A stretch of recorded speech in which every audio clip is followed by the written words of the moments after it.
Kwaya Mtakatifu Cecilia parokia ya Makete mjini inapenda kualika watu wote katika uzinduzi wa albamu ya nyimbo za Injili inayokwenda kwa jina la Maskani Zako Zapendeza.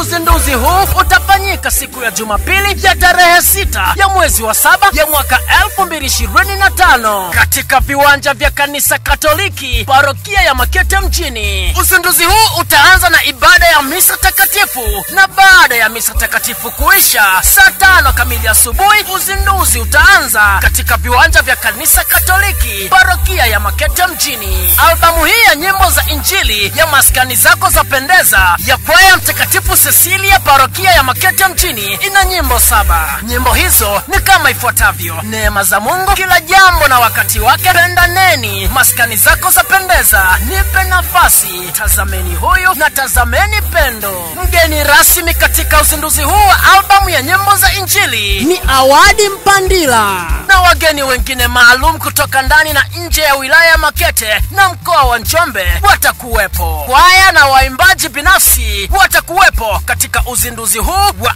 albamu ya nyimbo za Injili. Kwaya Mtakatifu Cecilia kutoka Kihesa Iringa, Kwaya Mtakatifu Mbaga Tuzinde kutoka Njombe, Kwaya Mtakatifu Agustino kutoka parokia ya Yuda Tadei jijini Dar es Salaam, Kwaya Mtakatifu Cecilia kutoka Mafinga, Kwaya Mtakatifu Francisco kutoka Jos Chimala, Kwaya ya St. John kutoka jimboni Mbeya, Kwaya Mtakatifu Teresia wa Mtoto Yesu kutoka Ilangamoto Makambako, Kwaya Mtakatifu Cecilia kutoka Mbinga, Kwaya ya Karoli Luanga kutoka Makete mjini, Kwaya ya Neema kutoka KKT Makete mjini, pamoja na mwimbaji binafsi Aldo Sanga mzee wa Nding'ong'ota. Kwa mawasiliano zaidi simu namba 0768 48 82 04. Watu wote mnakaribishwa.